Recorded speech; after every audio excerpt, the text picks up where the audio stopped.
सद्विचारों को सत्कर्मों में परिणत किया जाए।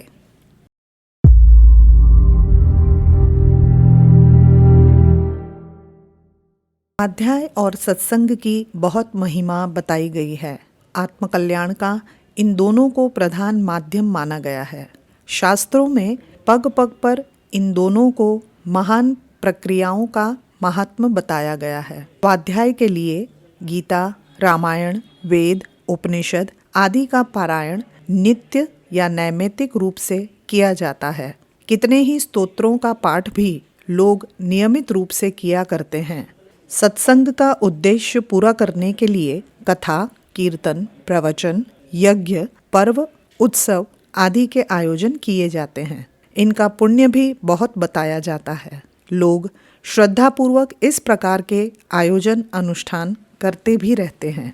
स्वाध्याय और सत्संग की महिमा महत्ता इसलिए है कि उनसे उत्कृष्ट स्तर की विचारणा सम्मिलित होने वाले धर्म प्रेमियों के मन में उत्पन्न हो सके। विचारों से कार्य करने की प्रेरणा मिलती है। अच्छे बुरे विचारों से ही कर्म बनते हैं। कर्मों का ही फल मिलता है। सत्कर्मों से स्वर्ग और दुष्कर्म से नरक की उपलब्धि होती है। सत्संग और स्वाध्याय का महत्व इसलिए है कि उनसे सुनने वालों का मन अशुभ दिशा से विमुख होकर शुभ संयोग में अभिरुचि लेने लगता है। इतना प्रयोजन सिद्ध हो जाने पर शरीर की गतिविधियां सन्मार्गगामी होती हैं। पुण्य प्रयोजनों की मात्रा बढ़ जाती है। सत्कर्म होने लगते हैं। तदनुसार आत्मिक प्रगति का लाभ भी मिलने लगता है। बीज से वृक्ष बनता है, इसलिए वृक्ष की उत्पत्ति का श्रेय बीज को मिलता है। पर यह श्रेय मिलता तभी है जब बीज उत्पादन की क्षमता संपन्न हो। घुना सड़ा बीज वह श्रेय प्राप्त नहीं कर सकता। यदि खाद, पानी, सुरक्षा आदि का प्रबंध न हो तो भी वह बीज वृक्ष रूप में परिणत नहीं हो सकता। खाद, पानी आदि के उपयुक्त साधन न होने पर बोया हुआ बीज या तो उगता ही नहीं, उगता भी है तो जल्दी से सूख कर नष्ट हो जाता है।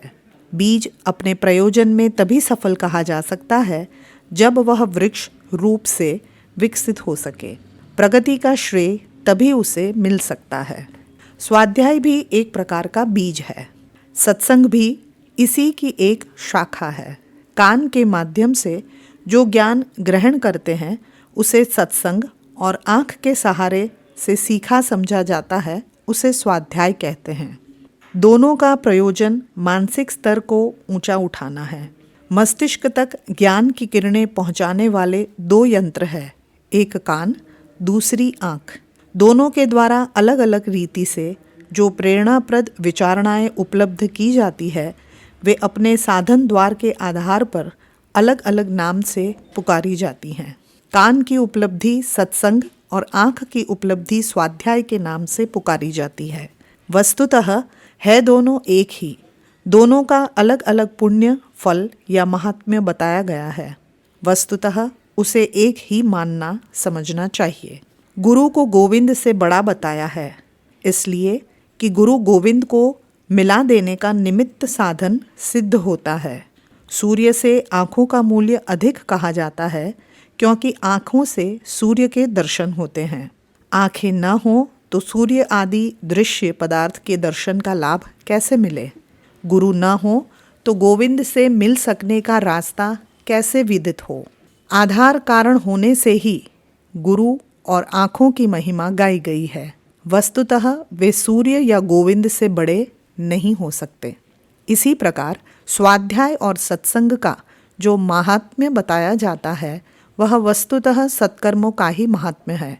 चूँकि उत्कृष्ट विचारणाएं उत्कृष्ट कर्म करने की प्रेरणा देती हैं और उत्कृष्ट कर्म अपने कर्ता को स्वर्गीय सुख साधन प्राप्त करा देते हैं, इसलिए उत्कृष्ट विचारणाओं के माध्यमों का महात्म्य प्रमुखता के साथ गाया बताया जाता है। पर यदि कोई स्वाध्याय, सत्संग मनोविनोद का उपकरण बनकर रह जाए, उसे चिन्ह पूजा की लकीर पीटने मात्र तक सीमित कर लिया जाए तो नकली सड़े घुने बीज बोने की तरह वह निरर्थक चला जाएगा और जो धर्म लाभ, स्वाध्याय प्रक्रिया द्वारा हो सकता है वह न हो सकेगा। कितने ही रूढ़िवादी यह मानते पाए जाते हैं कि अमुक ग्रंथों का स्वाध्याय या अमुक व्यक्ति का सत्संग कर लेने मात्र से आत्मकल्याण का लाभ मिल जाएगा। कितने ही लोग विविध प्रकार के धार्मिक कर्मकांड उसी दृष्टि से करते हैं। अमुक पुराण की कथा सुन लेने मात्र से वे भारी पुण्य की आशा करते हैं, सत्संग में आगे जाकर विराजते हैं। जो समय इन कार्यों में लगा उसे ही आत्मकल्याण का लाभ प्राप्त कर लेने के लिए पर्याप्त मान लेते हैं। वस्तुतः यह भारी भूल है। सुनने का कोई लाभ तभी हो सकता है जब उसे जीवन में उतारने या क्रिया रूप में परिणित करने के लिए हृदयंगम किया जाए। औंधे मुंह पड़े हुए मृतक के ऊपर अमृत की वर्षा होती रहे तो उसके मुख में अमृत न जाने पर पुनर्जीवित हो सकना संभव नहीं। जिस घड़े का मुंह ऊपर न होगा वह घोर वर्षा होने पर भी रीते का रीता ही बना रहेगा। इसी प्रकार स्वाध्याय और सत्संग से प्राप्त होने वाला ज्ञान यदि अंतःकरण में गहराई तक न उतरे, चिंतन मनन द्वारा उसे आत्मसात न किया जाए और कार्य रूप में परिणित करने की मंजिल पर कदम न बढ़ाए जाए तो सुनने पढ़ने मात्र से कोई विशेष प्रयोजन सिद्ध नहीं हो सकता। अनेकों कथावाचक, वक्ता, प्रवचनकर्ता, गायक बड़े बड़े ऊंचे विचारों के व्याख्यान करते हैं। धर्मशास्त्रों और दर्शनों के गंभीर विषयों की मार्मिक विवेचना करते हैं। उनकी शैली, विद्वता एवं कला को देखकर लोग प्रसन्न भी खूब होते हैं। इन वक्ताओं को दक्षिणा एवं प्रतिष्ठा भी खूब मिलती है, पर देखा गया है कि उनमें से अधिकांश अपने वैयक्तिक जीवन में बहुत ही निकृष्ट होते हैं। अपने प्रतिपादित विषयों से सर्वथा प्रतिकूल आचरण करते हैं।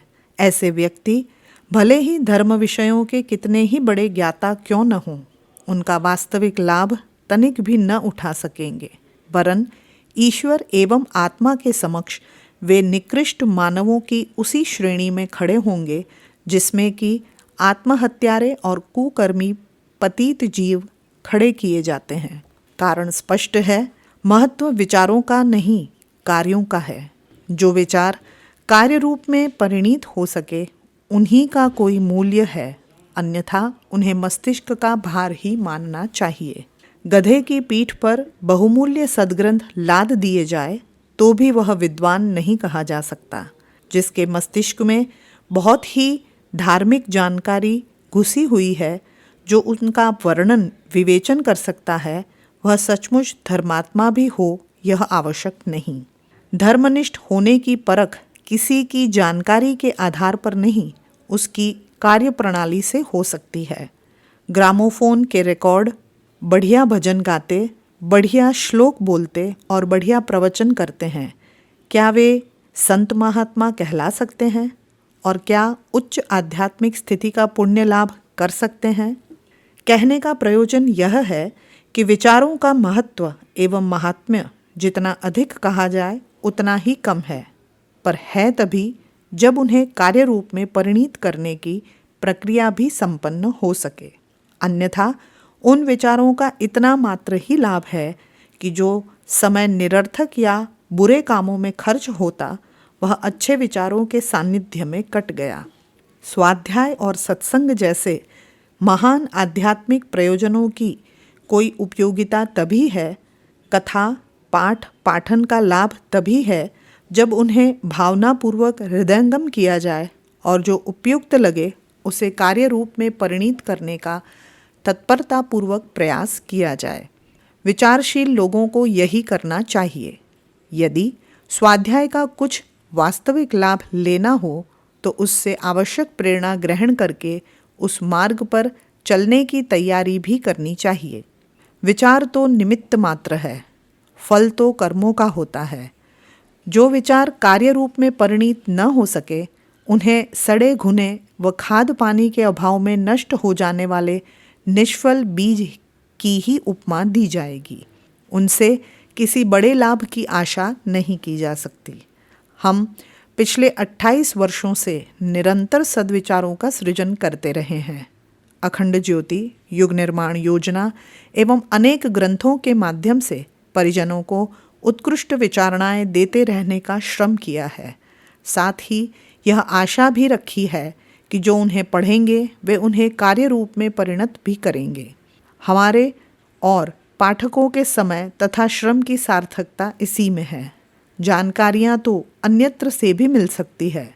सत्य, दया, भजन, ईमानदारी, उदारता आदि का महत्व उन्होंने पहले भी सुन रखा होता है।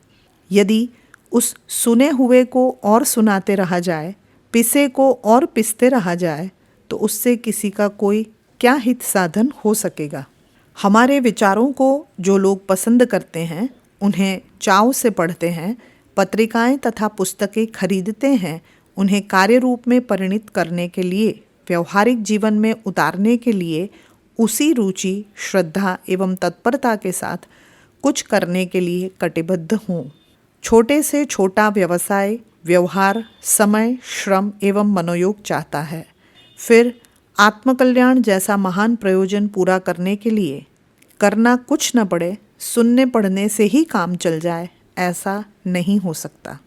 पाठकों के सामने अब हमने यही प्रयोग उपस्थित किया है कि उन्होंने जो कुछ पढ़ा है, पढ़ते हैं, उस पर चिंतन मनन करें, खाए हुए को पचावे और जो सीखा समझा हो उसे व्यवहारिक जीवन में उतारने का प्रयत्न करें।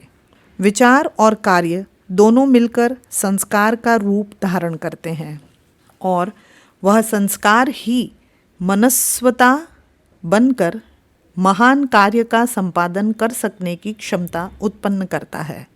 शारीरिक बलिष्ठता संपादन करने की आकांक्षा रखने वालों को व्यायामशाला में प्रवेश करना ही पड़ेगा। वहाँ दंड बैठक, मुगदर, डंबल आदि का सहारा लेकर कठोर व्यायाम में बहुत सारा समय लगाना ही पड़ेगा, बहुत सा श्रम करना ही होगा। जो शारीरिक बलिष्ठता की पुस्तकें पढ़ लेने या उसका महत्व समझ लेने मात्र से बलिष्ठता प्राप्त कर लेने की आशा लगाए बैठे रहेंगे, उन्हें निराशा के अतिरिक्त और क्या हाथ लगेगा। भौतिक लाभों का महत्व हमने जाना है, उनके लिए पर्याप्त समय भी लगाते, श्रम भी करते और जोखिम भी उठाते हैं। अब हमें आध्यात्मिक लाभों का महत्व तथा महात्म्य समझना चाहिए। वे भौतिक लाभों की तुलना में अनेक गुनी विशेषताओं से भरे पूरे हैं। भौतिक समृद्धियों की तुलना में आध्यात्मिक सिद्धियों की महत्ता असंख्य गुनी अधिक है। अतएव उनके लिए प्रयत्न और पुरुषार्थ भी अधिक ही करना पड़ेगा। धन उपार्जन, शरीर की बलिष्ठता, उच्च शिक्षा, कला कौशल जैसे भौतिक लाभ प्राप्त करने के लिए जितना प्रयत्न करना पड़ता है, उसकी तुलना में आध्यात्मिक प्रगति के लाभ असंख्य गुने महत्व के होने के कारण प्रयत्नों में भी अधिकता की ही आवश्यकता एवं अपेक्षा रहेगी। मूल्य चुकाकर ही इस संसार में कोई विभूति खरीदी जा सकती है। मुफ्त के माल की तरह यहाँ कुछ भी प्राप्त हो सके, ऐसी इस सुव्यवस्थित संसार में ईश्वर ने कहीं भी कोई गुंजाइश नहीं रखी है। आत्मकल्याण बहुत बड़ा लाभ है। आत्मज्ञान, आत्मसुधार, आत्मविकास और आत्मकल्याण से बढ़कर और कोई सफलता इस मानव जीवन में हो ही नहीं सकती। ऐसे बड़े प्रयोजन की पूर्ति के लिए स्वाध्याय एवं सत्संग ही पर्याप्त नहीं, उच्च स्तरीय सक्रियता भी उपेक्षित है। युग निर्माण योजना इसी सक्रियता को अपने पाठकों को प्रोत्साहित करती है, कर रही है और करेगी, ताकि पाठक जीवन के महान लक्ष्य को प्राप्त कर सकने के लिए वस्तुतः समर्थ हो सके। पुस्तक विचारों की अपार और अद्भुत शक्ति। लेखक पंडित श्री राम शर्मा आचार्य। अगर आपको हमारी यह वीडियो पसंद आई हो तो इसे लाइक करें, कमेंट और शेयर करें और हमारे YouTube चैनल ऋषि चिंतन को सब्सक्राइब भी कर लें। साथ ही बेल आइकन को भी दबाएं ताकि आपको आने वाले सभी वीडियोस की नोटिफिकेशंस मिलती रहे। धन्यवाद।